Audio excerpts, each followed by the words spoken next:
Salam aleykum uşaqlar. Necəsiz? Kanalıma xoş gəlmisiniz. Uşaqlar, bugün çox adamın yaşadığı problem var, o Zarcisferlə bağlı.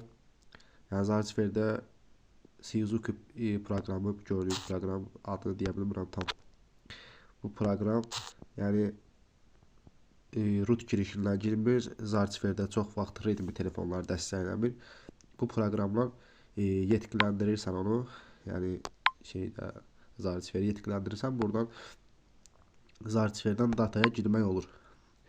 Zarcisferdən çoxsunda gəlirsən, burada data girmək olmur dataya. Yəni girəndə burada erişim rədd edildi yazılır. Yəni mən də bu həmin dediyim proqramla aktiv eləmişəm onu. Yəni istəyən olsa desin, onu da başa salım. Mən çoxsuna baxıram, YouTube'da özümdə baxıram. Çoxsu şey eləyir, tapa bilmir orada. Redmi cihazlarında, məsəl üçün burada Suzuki'yə girəndə burada çox vaxt burada belə şey gəlmir də. Burada hata yazılır, hata bildirisi göstərilir.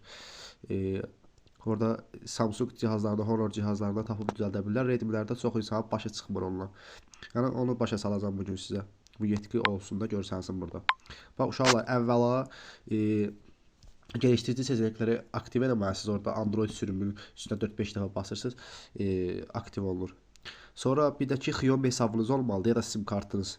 Xiaomi hesabınız da aktiv olmalıdır, əsas o lazımdır. Sonra ondan sonra da keçirsiniz ayarlar bölməsinə. Ayarlar bölməsindən gəlirsiniz bura. Ek ayarlar var. Ek ayarlara tıklayandan sonra geliştirici seçenekləri görürsünüz də burada. İşlətmə modulunun altında geliştirici seçeneklər. Geliştirici seçeneklərlə şey deyirsən, burada ekran biraz qaranlıq görsənəcəkdir. Ondan sonra uşaqlar, burada şey var. USB hata ayıqlama ayarları. O aktiv edirsiniz. Yəni gəlib görəsiniz də, sizdə ekran burada qaraldı, tam göstərə bilmirəm. Yəni geliştirici seçeneklərinə girəndən sonra Redmi, Xiaomi modeli işlədənlərə, yəni sözüm olardı, çox adamlar tapa bilmir. Orada var USB hata ayıqlaması. USB hata ayıqlama yetkilerini kaldırın. Az Türkçe eləyin, orada görəsiniz. Kablosuz hata ayıqlama, USB üzerinden yüklənmə, USB üzerinden yükle, onlar var. O USB üzerinden yüklənin altında da USB hata ayıqlama güvənlik ayarları var. Yəni onu aktiv eləyin, düzələcəkdir. Redmi telefonu işlədənlər. USB hata ayıqlama güvənlik ayarları. Onu aktiv eləyin, düzələcəkdir. Sağ olun, salamat qalın. Kanala da abunə olun.